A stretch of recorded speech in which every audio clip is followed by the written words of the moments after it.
स्वागत है आप सबका इस ड्रामा के पार्ट 2 में। तो जैसा कि इस एपिसोड के स्टार्टिंग में हम लोग देखते हैं कि जी जानबूझ करके फुयन के कार के सामने आ जाती है ताकि वो उसे सेव करे और उम्मीद से ज्यादा अच्छा बिहेव यहाँ पर फुयन उसके साथ करता है।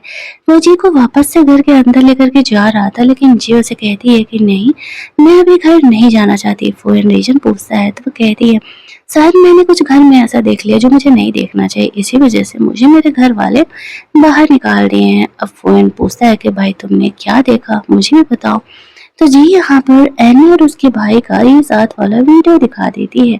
उससे ऐसा लगा था कि कोई भी लड़का ये जान करके कि उसका फियांसे उसे चीट कर रही है कभी भी उसे शादी नहीं करेगा और फुयन भी ऐसे ही करके उससे एंगेजमेंट तोड़ देगा। लेकिन अनएक्सपेक्टेडली फुयन उसे कहता है कि अगर तुम मेरा एंगेजमेंट एनी से तोड़ने के लिए ये सब कुछ कर रही हो तो कोई फायदा नहीं है, कल तो मेरा एंगेजमेंट होके रहेगा।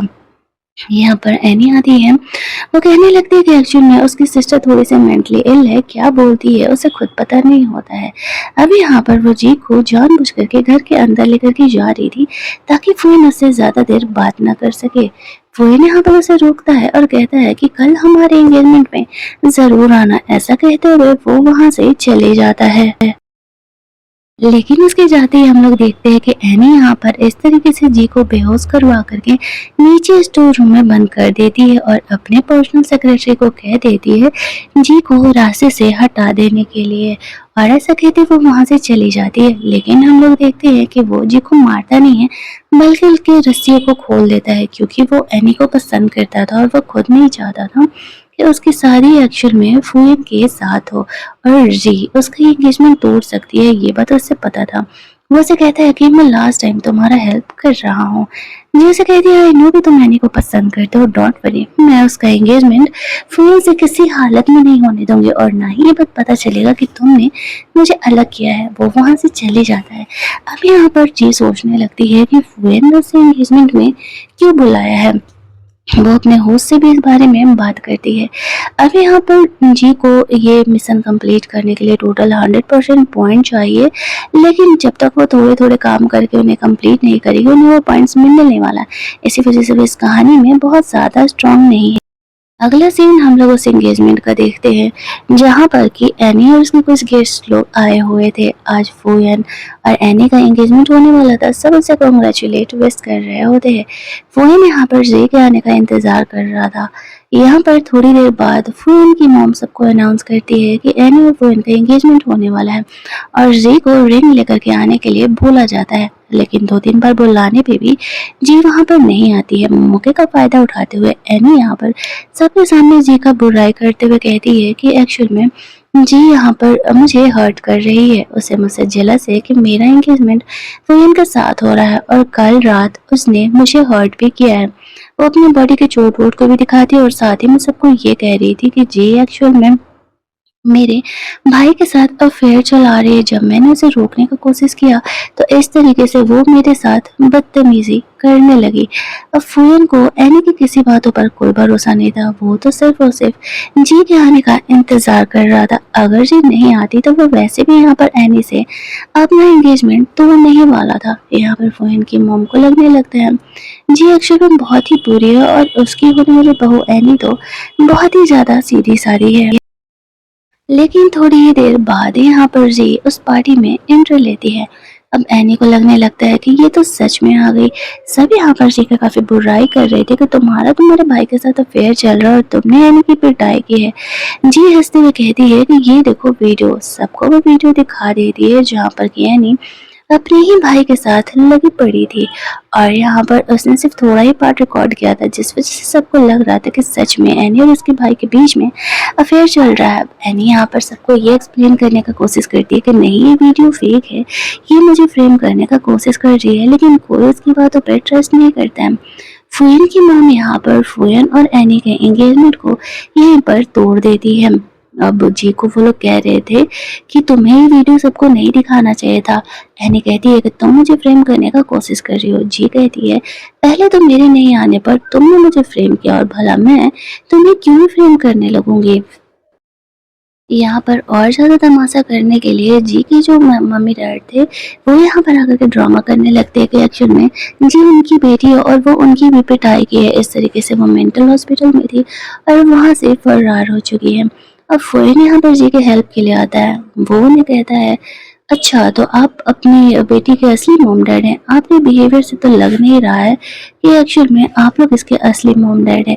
साथ ही में यहाँ पर जी को पता चलता है कि एक्चुअल में फ़ोइद को पता चलता है कि एक्चुअल में ज़ी कल वाली लड़की है, यानी कि कल जो वो जिस बेगर से मिला था वो है। तो वो और ज़्यादा ज़ी में इंटरेस्टेड होने लगता है। अब एनी को लगने लगता है कि कहीं उसका पोल ना खुल जाए कि ये उसके असली मॉम डैड हैं। इसी वजह से वो लोग जल्दी-जल्दी उन्हें वहाँ से जाने के लिए कहते हैं। तब तक यहाँ पर जी सबको बता देती है कि एक्चुअल में ये इसके असली मॉम डैड तो है ही नहीं, ये लोग तो सिर्फ यहाँ पर आकर के ड्रामा कर रहे हैं। बेनी और ज़्यादा घबरा जाती है। सबको ये तो पता चल गया कि जी के ये असली मॉम डैड नहीं है, कहीं उसके असली मॉम डैड को ये ना पता चल जाए कि जी एक्चुअल में उनकी असली डॉटर है। उसके मॉम डैड तुरंत ही वहाँ से फरार हो लेते हैं। जब यहाँ पर एनी का एंगेजमेंट टूट जाता है तो वो फूयन को पटाने का कोशिश करती है, भरोसा दिलाने का कोशिश करती है कि एक्चुअली मुझसे उसके भाई के बीच में कोई अफेयर नहीं है। लेकिन फूयन साफ मना कर देता है और यहाँ पर जी को खुद के साथ एंगेजमेंट करने के लिए बोलता है। अब ये जी की कहानी में ऐड नहीं था, लेकिन हाँ फूयन से अगर बहुत एंगेजमेंट करती है तो उसके पॉइंट्स बहुत ज़्यादा ही बढ़ रहे थे और उसे पावर चाहिए था। इसी वजह से वो फूयन से एंगेजमेंट करने के लिए तैयार हो जाती है। स्टेज पर जाने के बाद वो दोनों यहाँ पर एंगेज हो जाते हैं। जो रिंग यहाँ पर एनी के लिए सेलेक्ट किया गया था वो यहाँ पर जी को पहनाया जाता है। इन सब के बीच में यहाँ पर जो फ़ोएन का कज़न ब्रदर था घू, वो दिमाग लगा लेता है कि मुझे लगता है ना कि जी ये असली डॉटर है। और यहाँ पर जैसे उसे ये बात पता चलता है तो हम लोग देखते हैं कि एनी यहाँ पर अपना सुपर पावर इस्तेमाल करके गो को हिप्नोटाइज कर लेती है और उसे कहती है कि जा करके बिल्डिंग के छत से जंप कर जाने के लिए, क्योंकि अगर वो ये सच्चाई जाके सबको बता देगा तो उसकी इतने सालों की मेहनत बर्बाद हो जाएगी। जो इस कहानी की मेन होस्ट थी वो जी को बताती है कि एक्चुअल में एनी ने फूएन के भाई गू के साथ क्या किया है। वो बिल्डिंग पे जाकर के जंप करने वाला है तो वो यहाँ पर गू को सेव करने के लिए जाती है। इधर फूएन जी और गू दोनों को ढूंढ रहा था कि दोनों कहाँ ही गायब हो गए। उसे हिंट मिलता है गू यहाँ पर बिल्डिंग के छत पर है, तो वो अपने सेक्रेटरी को वहाँ लेकर के जाने के लिए बोलता है। इधर जब जी वहाँ पहुँचती है तो देखती है कि उसका भाई यहाँ पर जंप करने ही वाला है, लेकिन वो खुद ही उसे जंप करके ऐसा करने से बचा लेती है और उसका हाथ फतेह से बांध करके रुकी हुई थी ताकि वो खुद को हर्ट ना कर सके। तभी यहाँ पर फूयन आता है गो को ढूंढते हुए। जी को इस तरीके से गो को पकड़े हुए देख के पूछता है कि वो ऐसा क्यों कर रही है। तो वो उसे कहती है कि अगर मैं कहूँ कि ये यहाँ बिल्डिंग से जंप करने वाला था और मैंने इसे सेव किया तो क्या तुम मेरा भरोसा करोगे। सीन यहाँ से कट होता है। दूसरे सीन में हम लोग देखते हैं कि एनी अपने भाई से कंप्लेन कर रही थी कि किस तरीके से जी ने उसका फियांसे चुरा लिया। यहाँ पर वो बताता है कि मॉम डैड वापस आ रहे हैं। अब ये सुनते ही एनी और ज़्यादा परेशान हो जाती है। वो अपने सेक्रेटरी को कहती है कि मुझे पता है कि तुम मुझे पसंद करते हो, मैं तुम्हें अब ये लास्ट मौका देती हूँ। इससे पहले कि मेरे मॉम डैड यहाँ घर पहुँचे तुम उन्हें रास्ते में ही ख़त्म कर दो, क्योंकि वो लोग यहाँ आएंगे। अब तो जी भी सामने आ गई है तो फिर मेरे लिए खतरा बन सकती है वो। दूसरी साइड हम लोग जी को देखते हैं जो कि जानती थी कि उसके मॉम डैड आज वापस आने वाले हैं, तो यहाँ पर एनी उसे ज़रूर हर्ट करेगी। इसी वजह से वो उसे ढूंढने के लिए वहाँ जाती है। फ्लैशबैक में हम लोग देखते हैं कि फुएन यहाँ पर जी को सारी सच्चाई पे भरोसा करता है और जी उसे कहती है कि एक्चुअली में मैं ही इस फैमिली के असली डॉटर हूँ और एनी एक फेक है। फुएन यहाँ पर जी का डीएनए टेस्ट कराने के लिए अपने सेक्रेटरी को बोल देता है और वो यहाँ पर जी पर नज़र रखे हुआ था कि वो क्या कर रही है। जैसे ही जी की नज़र जाती है कि उसके मॉम डैड यहाँ पर आ गए हैं तो वो उन्हें बात करने के लिए जाता है, लेकिन तभी यहाँ पर एनी का सेक्रेटरी उन्हें लेने के लिए आ जाता है। वो समझ जाती है कि गड़बड़ है। फुएन यहाँ पर जी को लेने के लिए आता है और इससे पहले कि उसके मॉम डैड एनी के सेक्रेटरी के साथ घर जाए वो उन्हें कहते हैं मुझे आपसे कुछ अर्जेंट बात करना है। ऐसा कहते हुए जबरदस्ती यहाँ पर जी के मॉम डैड को अपने साथ कार में लेकर के जाता है। उसका सेक्रेटरी यहाँ पर उनकी कार को फॉलो कर रहा था। वो एनी को बताता है तो एनी कहती है मुझे फर्क नहीं पड़ता, इन सभी को मार दो। तो रास्ते में यहाँ पर जी बताती है अपने मॉम डैड को कि असली एक्चुअल में वो उनकी असली डॉटर है और एनी एक फेक है। लेकिन ऑब्वियस सी बात है कि कोई इनकी बातों का भरोसा करने के लिए तैयार ही नहीं था। जी यहाँ पर एनी के मॉम डैड का वीडियो भी दिखाती है, लेकिन फिर भी वो लोग इस बात को ट्रस्ट नहीं करते। तो जी कहते तो ठीक है, चलो अभी दूध का दूध और पानी का पानी हो जाएगा, चल के हॉस्पिटल में डीएनए का टेस्टिंग करा लेते हैं। उसके पेरेंट एक बार को जी की बातों में आ जाते हैं और कहते हैं कि ठीक है, चल के हॉस्पिटल में टेस्टिंग करा ही लेते हैं। अब यहाँ पर हम लोग देखते हैं कि एनी को जैसे उसका सेक्रेटरी ये बात बताता है कि वो लोग हॉस्पिटल की तरफ जा रहे हैं, तो वो समझ जाती है कि वो क्या पता कराने के लिए जा रहे हैं। इसी वजह से वो यहाँ पर अपने सेक्रेटरी को उन्हें मार डालने का ऑर्डर दे देती है। वो समझ जाता है कि वो दूसरा कार वाला इनका एक्सीडेंट करने का कोशिश कर रहा है। जी यहाँ पर फुयन को बचाने का डिसाइड करती है।